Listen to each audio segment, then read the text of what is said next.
입니다. 혼자 대신 시아버지를 모시며 사는 전업주부예요. 이 시대에 저만큼 시집살이를 톡톡히 하고 있는 며느리는 없을 겁니다. 보통 시집살이 하면 못된 시어머니 등살에 힘들어하는 건데 저희 시어머니는 제가 결혼하고 첫 애를 낳을 무렵에 돌아가셨어요. 사람들이 며느리 사람은 시아버지라고들 하잖아요. 사랑을커녕 저는 시아버지 때문에 하루하루가 가시밭길이었죠. 오히려 시어머니가 살아계셨다면 이 고생을 좀 덜 했을 텐데 할 정도예요. 시어머니는 제가 결혼하기 전부터 많이 아프셨어요. 결혼하고 첫 애를 임신해서 막사길 무렵에 시어머니가 돌아가셨죠.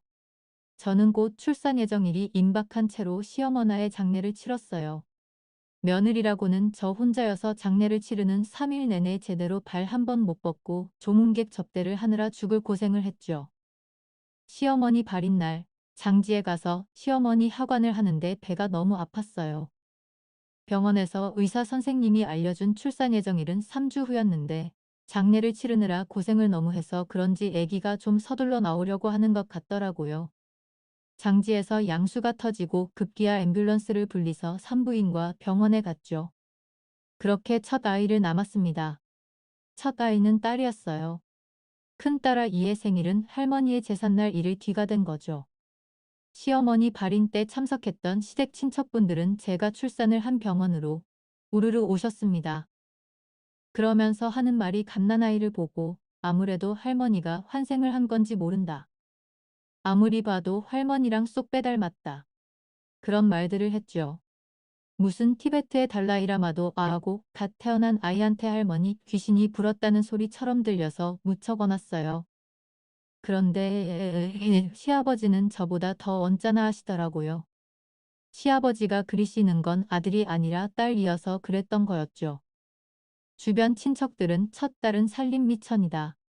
아들이야 다음에 남으면 된다 위로했지만 시아버지는 손녀딸을 보시고 도 썩 기분이 좋지 않아 하셨어요. 남편은 3대 독자예요. 시아버지는 아주 골수 유교를 따르시는 분인데 아들 귀한 집에서 대를 이을 아들을 남지 않고 딸을 남이니까 기분이 좋지 않으셨던 거죠. 그래도 그때만 해도 시아버지의 태도는 지금에 비하면 매우 순한 편이었어요. 친척들 말대로 앞으로 아들을 낳을 수 있다는 기대가 있었을 어머니 장례를 치르고 우리 부부는 신혼집을 정리해 시아버지가 사시는 집으로 살림을 합쳤어요. 시어머니도 돌아가시고 혼자 대신 시아버지를 모셔야 했거든요. 저는 그때 다니던 직장도 정리했습니다.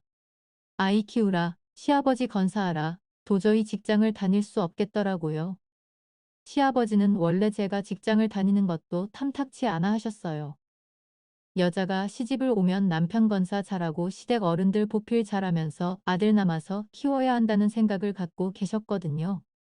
저는 그때부터 본격적으로 가정주부가 됐습니다. 저는 친정이 없어요. 아버지는 제가 초등학교 다닐 때 돌아가시고 어머니랑 단 둘이 살았는데 어머니도 제가 대학 졸업하고 막 사회생활들을 시작할 무렵에 돌아가셨거든요. 취직을 해서 월급을 타고 엄마 호강을 시켜주고 싶었는데 제대로 효도도 못하고 엄마를 보내야 했죠. 시아버지는 제가 남편하고 결혼하는 걸 탐탁치 않아 하셨어요. 제가 천의 고아에다가 가난한 집딸이라는 이유 때문이었죠. 그래도 시아버지가 저희 부부의 결혼을 마냥 반대만 할 수 없었던 건 시어머니가 아프셨기 때문이에요. 결혼 전에 이미 말기 암 판정을 받으셔서 살아생전에 아들 결혼을 보시겠다고 했거든요. 시아버지, 마음에 드는 며느리감 새로 구해서 경혼을 시킬 시간적 여유가 없었던 거였죠. 그렇게 결혼을 약속하고 결혼식 준비를 하면서 저는 시어머니 병수발을 들었습니다. 직장에서 퇴근하면 거의 매일 시어머니가 입원해 계신 병원을 갔었죠. 결혼식 준비도 주말에 잠깐 짬을 내 준비했어요. 시댁에는 시어머니 말고 여자가 한 명도 없습니다. 남편도 3대 독자여서 그런지 어려서부터 받는 것에만 익숙해 자기 어머니 병수발 드는 것도 어려워하더라고요. 당연히 시아버지도 부인 병수발을 못 들었어요. 결혼을 하고 나서도 직장 다니라 시어머니 간병을 하라 너무 고돼서 아이 갖는 건 미루려고 했습니다. 그런데 시아버지는 아이 갖는 걸절대로 미루면 안 된다고 하시더라고요. 남편도 아버지의 뜻을 꺾을 수 없으니까 좀 힘들더라도 아이가 생기는 대로 남자고 했죠. 그래서 우리 부부는 신혼여행 때부터 무조건 피임도 없이 잠자리를 가졌어요. 아프신 시어머니도 당신 죽기 전에 하나뿐인 아들 결혼하는 것 같고 손자만 보면 여한이 없겠다고 하니까 저도 어쩔 수 없이 그 뜻을 따를 수밖에 없었죠. 다행히 결혼하고 몇 달 지나지 않아서 임신이 됐어요. 결혼하고 제가 시댁 식구들한테 귀여움을 받은 건 그때가 처음이자 마지막이었습니다. 임신을 했다고 하니까 시아버지도 병원에 올 필요 없이 무리하지 말고 집에서 푹 쉬라고 하더라고요. 어찌나 저를 떠받들어 주시던지 제가 조금이라도 무거운 거 들려고 하면 시아버지는 거의 뛰다시피 저한테 다가와서 제가 들려는 물건을 손에서 빼앗았어요. 애 가진 여자가 무거운 들면 못 써. 그렇게 식사 대접을 받는 것도 잠시. 배가 나오고 어느 정도 임신 안정기가 되자 시어머니 간병하는 건제 몫이 되었습니다. 게다가 돈 주고 쓴 간병인이 없을 때 시어머니 기저귀를 갈아야 하는데 그걸 아들이 할 수도 없고 시아버지는 남편이라서 할 수도 있을 텐데 시아버지는 도무지 그런 일을 하려 하지 않았어요. 처세라 그런지 저는 입덧이 심했는데 시어머니 기저귀를 갈면서 얼마나 고생을 했던지 지금도 그때 고생한 거 생각하면 정말 서러움이 북벙쳐 오릅니다. 그렇게 시어머니는 제가 시집와서 1년 정도 더 사시다 돌아가셨어요. 저희 시아버지는 재산이 꽤 많습니다. 상가 건물도 한 채 갖고 계셔서 거기서 나오는 임대료로 생활을 하시죠. 그런데 그 임대료가 제 남편 월급의 몇 배예요. 제가 맞벌이를 할 때도 남편하고 함께 버는 것보다 훨씬 더 많았죠. 제가 애 낳고 직장을 그만둘 때 쟤는 처음에 계속 직장을 다니려고 했어요. 그런데 시아버지는 당장 직장 때려 치우라고 하시더라고요. 그래서 요즘 세상에 외벌이로는 살기 힘들다. 애 낳으면 돈 들어갈 때가 많아질 텐데 애 아빠 혼자 벌어서는 감당할 수 없다. 그렇게 말씀을 드렸죠. 그랬더니 시아버지는 부족한 만큼 당신께서 저희 부부에게 생활비를 주시겠다고 하시더라고요. 그 말을 들으니까 저도 그래, 아득바득 직장 다녀서 뭐 하냐. 어차피 여자들한테는 유리천장인데 회사에서 임원을 달 것도 아니고 하는 생각이 들었죠. 그래서 집안 살림을 하면서 드는 생활비는 전부 시아버지께 다 썼습니다. 시아버지 살고 계신 집도 서울의 100여 평 마당 딸린 주택이에요. 나중에 그 동네 재개발이라도 되게 되면 수십억 원 가치가 될 겁니다. 그런데도 시아버지는 완전히 구두쇠예요. 저한테 생활비를 주시는 것도 한 달에 얼마 딱 주시는 게 아니라 생활비 쓸 때를 일일이 보고 해야 그에 딱 맞춰서 현금으로 주셨죠. 장 보러 가서도 물건 사고 무조건 영수증 얻어야 하고 손녀딸 유아용품 살 때도 일일이 말씀을 드려야 돈을 주셨습니다. 유일하게 고정적으로 주시는 돈이라면 제 용돈으로 쓰라는 돈이었어요. 그런데 그 돈이 충분하지 않아 부족했죠. 시아버지는 며느리가 용돈 쓸 일이 거의 없다고 생각하셨어요. 밥 먹고 잠자고 돈 쓸 데가 없다고 생각하시는 거죠. 용돈이란 게 그저 장 보러 나갈 때 교통비 정도 쓰면 다일 거라 여기시더라고요. 아무리 제가 애 엄마라고 해도 여자인데 옷도 사 입어야 하고 화장품도 사서 발라야 하잖아요. 가끔 친구를 만나서 외식도 해야 하고요. 그렇다고 시아버지한테 화장품 사야 한다. 못 사야 한다. 친구들 만나서 돈 써야 한다. 이런 말을 일일이 보고하고 돈을 다 쓸 수는 없었죠. 제가 무슨 초등학교 다니는 애도 아니고 말이에요. 그래서 부족한 돈은 남편한테 카드를 받았습니다. 남편도 시아버지에게 생활비를 따로 드리지 않는 대신 저한테 주는 셈치고 월급에서 일정 부분 빼어서 저한테 줬어요. 남편이 자기 아버지 닮아서 구두쇠 노릇을 했으면 저는 숨 막혀서 도저히 살 수 없었을 겁니다. 남편 말 들어보니까 시아버지는 젊었을 때부터 지독한 구두쇠였다고 하더라고요. 돌아가신 시어머니도 그것 때문에 고생을 많이 하셨다고 했죠. 시아버지는 술도 안 하시고 딱히 취미도 없으세요. 그 정도 여유가 있으시면 골프라도 치실 텐데 시아버지에게 골프는 사치 그 자체였어요. 그 연세이신 다른 분들 보면 골프가 아니더라도 등산이나 낚시 같은 취미 하나쯤은 있을 텐데 시아버지는 전혀 취미 생활이라는 게 없었습니다. 남편 말 들어보니까 자기 어렸을 때도 공부하는데 말고는 일절 돈을 쓰지 않으셨대요. 3대 독자라 애지중지 키웠을 것 같은데 시댁보다 형편 못한 집 애들도 다 있는 브랜드 못 한 벌 제대로 사주지 않았다고 하더라고요. 그래서 그런지 남편도 아버지랑 달리 술은 좀 마셔도 돈을 허투루 쓰는 법은 없었어요. 그런 집안 분위기에서 저도 돈을 함부로 못 썼죠. 물론 시아버지에게 생활비를 다 쓰고 남편이 뒤로 시아버지 몰래 주는 돈을 다 쓰는 형편이라 쓰고 싶어도 쓸 수 없었지만 말이에요. 그런 구두쇠 시아버지가 그나마 돈을 아끼지 않고 쓰는 데는 딱 한 군데 있었어요. 바로 제사 음식 장만할 때였죠. 시댁에 제사가 아주 많습니다. 남편의 증조부모, 조부모, 그리고 시어머니 제사까지 5번이 있고요. 거기에 명절 2번까지 총 7번 제사상을 차려야 해요. 제사상 차릴 음식 장만하려고 장을 볼 때는 시아버지는 아무리 비싼 식재료를 사더라도 뭐라고 하지 않으셨습니다. 쇠고기도 무조건 최고 등급한으로 사고 조기도 한 마리에 몇 만원씩 하는 걸 사셨죠. 그래서인지 평소에도 먹는 거에는 돈을 아끼지 않으세요. 해산물을 좋아하시는데 회를 뜨더라도 양식 광어나 우럭 같은 건 쳐다도 안 보시죠. 무조건 자연산으로 만드세요. 광어회를 먹으려고 수산시장에 가면 양식 광어는 1kg에 2만 원 정도면 사거든요. 그런데 자연산 광어는 보통 크기가 3kg 넘고 가격도 15만 원 이상이에요. 양식보다 서너 배는 넘는 가격이죠. 저는 시집 와서 생전 처음으로 굴비 한 마리에 5만 원이나 하는 걸 먹어봤어요. 전복을 유난히 좋아하시는데 그것도 양식은 거들떠도 안 보시고 무조건 서너 배는 비싼 자연산 전복만 드시죠. 아무른 1년에 번 제사를 지내야 하는데 제사 때다 시고모님들 가족까지 다 와서 20명이 넘는 손님들을 대접해야 했습니다. 시집 오기 전에는 아빠 기일 때 아빠가 생전에 하셨던 거 두세 가지 만들어서 엄마랑 조촐하게 제사를 지냈어요. 시댁은 제사를 아주 제대로 격식에 맞춰 지내더라고요. 처음에 시집 오고 몇 해까지는 시아버지가 제사 지낼 때 간섭하는 걸 그저 제가 잘 모르니까 가르쳐 주시나 보다 했어요. 그런데 서당 계도 3년이면 풍어를 읊는데 저도 3년이면 제사상을 21번이나 차려본 거잖아요. 매번 반복되는 거라 제가 무슨 장구도 아니고 나름대로 익숙해져서 스스로 알아서 차릴 수 있거든요. 하지만 시아버지는 지금도 제사 때마다 일일이 간섭을 합니다. 저는 이렇게 제라 상을 차릴 때도 홍동백서가 어쩌저쩌고 조유리 씨가 어쩌고저쩌고 정말 매번 속에서 우라통이 치밀었죠.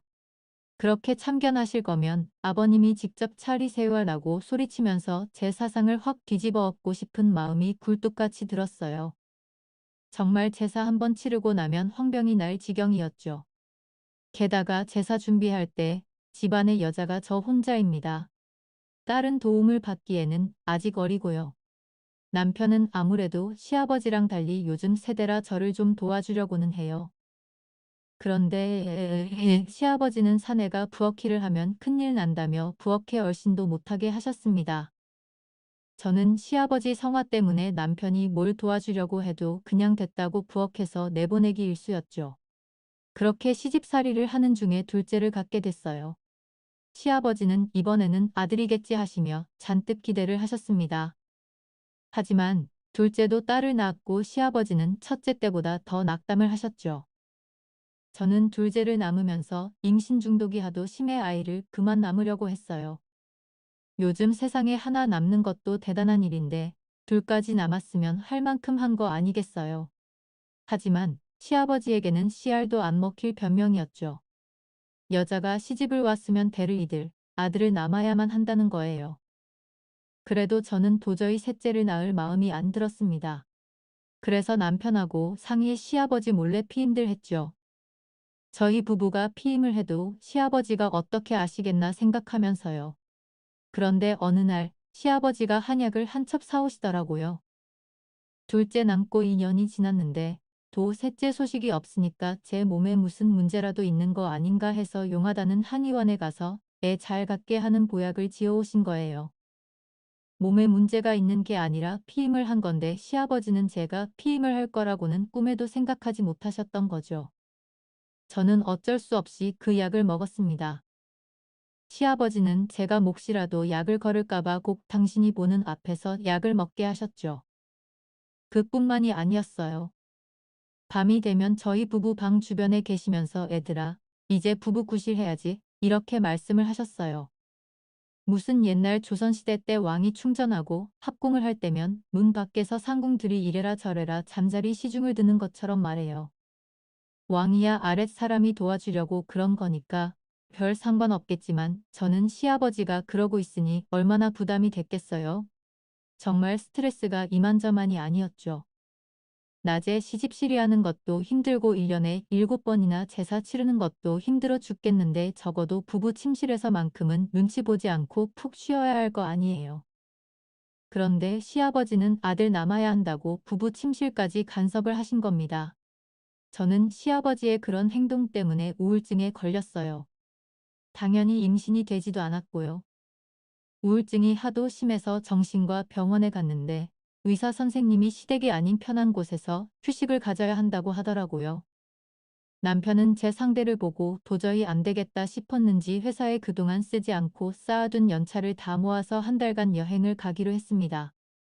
시아버지 건사는 한 달간 가사도우미를 쓰기로 했죠. 시아버지는 무척 못 마땅해 하셨어요. 그래도 정말 그대로 시댁에 있다가는 제가 목을 매 자살을 할 판이었죠. 그래서 한 달간 저희 가족끼리 제주도로 여행을 갔습니다. 그런데 그 여행 기간에 마음이 편해서 그런지 덜컥 셋째를 갖게 됐지 뭐예요. 정말 그대로 이에 있다가는 시아버지는 당신 혼자 두고 저희끼리 여행을 간다고 했을 때는 엄청 싫어하시더니 갔다 와서 제가 셋째를 가졌다고 하니까 엄청 좋아하시더라고요. 하지만 셋째도 아들이 아니라 딸이었죠. 저도 그렇고 시아버지도 절망을 했습니다. 그나마 둘째 손녀까지는 같이 놀아주고 재롱도 예뻐하셨는데 셋째 손녀부터는 거들떠도 안 보시더라고요. 산부인과적으로 문제가 생겨 더 이상 애를 가질 수 없게 됐어요. 시아버지도 제 몸 상태를 알게 되셨죠. 그랬더니 시아버지는 남편한테 다른 여자 얘기를 꺼내셨습니다. 정말 어처구니가 없어 보여. 옛날 갈았으면 시비라도 드렸을 텐데 요즘이라 그럴 수는 없고 저랑 이혼을 하고 아들 낳을 수 있는 여자랑 재혼을 하라는 거예요. 그것도 제가 없는 데서 남편한테 그런 말을 한 게 아니라 저 다 듣는 데서 대놓고 그런 말을 하시더라고요. 도무지 저를 당신 아들이 사랑해서 결혼한 사람으로 보는 게 아니라 아들을 낳아야만 하는 무슨 기계처럼 여겼던 겁니다. 그 기계가 제 구실을 못하게 되니까 다른 기계로 바꾸라는 거죠. 그날 남편은 제가 결혼하고 나서 처음으로 자기 아버지한테 심하게 대들었어요. 남편이 그렇게 나오지 않았다면 아마 제가 스스로 이혼하겠다고 했을지 모릅니다. 시아버지는 저한테만 못되게 구는 게 아니었어요. 손녀들한테도 아주 야박하게 대하셨죠. 말끝마다 여자는 이래야 한다. 여자는 시집가면 소용없다. 남자는 하늘이고 여자는 땅이다. 이러셨어요. 어디 가당키나 한 말입니까? 큰딸아이도 초등학교 6학년쯤 되니까 할아버지의 그런 꼰대 같은 말에 따박따박 대들더라고요.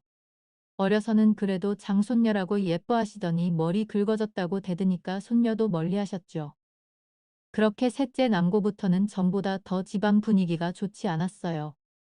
시아버지는 걸핏하면 역정을 내시고 늘 화난 표정으로 다른 식구들을 대하셨죠. 그리다 시아버지 생신이 다가왔습니다. 아무리 사이가 안 좋아도 생신인데 시아버지 좋아하시는 해산물로 잔치상을 차렸어요. 비싼 자연산 돌돔회에 제주도에서 공수해온 돌멍게, 홍해삼, 그리고 해녀들이 났다는 자연산 전복을 준비했죠. 제가 부엌에서 음식을 요리하고 있는데 시아버지가 제 옆으로 다가오시더라고요. 저는 시아버지가 왜 다가오실까? 몫이 제가 당신 먹을 거에 맙다고 침이라도 버릴까봐 감시하러 오시나 했어요.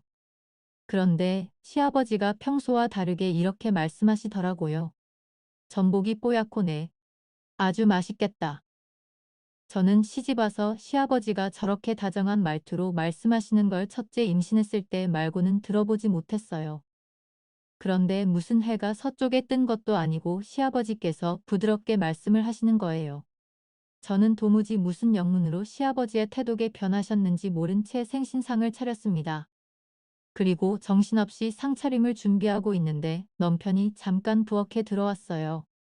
그래서 저는 얼른 남편에게 물었죠. 여보, 아버님 무슨 좋은 일 있으셔? 오늘 분위기가 아주 달라. 그랬더니 남편이 말해주더라고요. 며칠 전에 자기가 정관 수술을 했으니까 더는 손자를 기대하지 말라고 선포하듯이 말했대요. 다른 여자랑 재혼을 하라고 말씀하셨을 때 아버지랑 대판 싸우가 남편은 정관 수술을 결심했거든요. 그걸 시아버지에게 말을 한 거예요. 그 말을 했을 때 시아버지는 남편을 거의 때리려고 했답니다. 그렇다면 오늘 시아버지의 기분은 더 언짢아야 하는데 왜 저렇게 부드러워지셨는지 남편의 말들 듣고서 더 이해가 되지 않았죠. 생신상을 다 차리고 식구들끼리 모여 저녁을 먹었어요. 저는 저녁을 먹으면서도 시아버지의 눈치를 계속 살폈죠.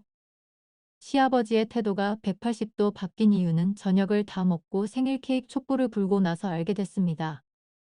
시아버지께서 손녀를 등산해 케이크 촛불을 부시더니 이런 말씀을 하시더라고요. 오늘 내가 큰 손녀딸한테 생일 축하 편지를 받았다.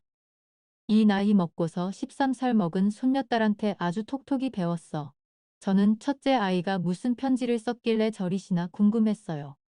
첫째가 할아버지한테 쓴 편지의 내용은 이러했습니다. 자기는 결혼해서도 자식을 낳으면 엄마 성을 함께 쓰도록 할 거다. 그리고 할아버지 제사도 지낼 거다. 조선시대 대학자 율곡이이도 외가의 제사를 지냈다. 딸이라고 해서 자기 가문의 대를 잊지 말라는 법은 없다. 자기가 그렇게 할 테니 앞으로 할아버지도 엄마가 자기는 한 번도 보지 못한 외할아버지하고 외할머니 제사를 지내게 해달라. 이렇게 편지를 썼대요. 시아버님은 그 편지를 읽으시고 그럴 수도 있겠다 깨달았답니다. 고리면서 시아버지는 이렇게 말씀하셨어요. 이가 없으면 잇몸으로 하면 된다는 속담이 있는데 내가 그걸 열에 몰랐다. 이제 세상이 바뀌어서 팔도 아들 노릇하는 시대가 왔는데 나만 깨지 못하고 있었구나. 괜히 그것 때문에 며느라기만 괴롭히고. 며느라기야, 내가 그동안 너한테 미안한 짓 많이 했다. 미안하구나. 앞으로는 잘 지내보자. 그날 저는 시아버지의 그 말 한마디에 10수년간 시집살이를 하며 고생했던 모든 것들 볶는 녹듯이 모두 녹아내렸습니다. 그날 이후 시아버지께서는 더는 저한테 히스테리를 부리지 않으셨죠. 뭐 한순간에 사람이 완전 돌변할 수 없지만 적어도 아들 못 남는 거로 저한테 타박은 하지 않으셨어요. 훗날 시아버지께서 돌아가시면 저는 시아버지의 제사를 지내드릴 겁니다. 하지만 그런 제사를 제 딸들에게 강요하지는 않을 거예요. 물론 시아버지는 손녀딸들이 당신과 당신 조상의 제사를 지낼 거라 기대하지만 돌아가시면 월 아시겠어요. 저까지만 윗세대들의 문화를 따르는 것만으로 도리는 다 하는 거라 생각합니다. 그리고 내년에도 내후년에도 저는 아버님이 좋아하시는 전복을 더 깨끗이 더 뽀얗게 닦을 거예요. 그래서 제가 할 수 있는 전복 요리는 다 해드리렵니다.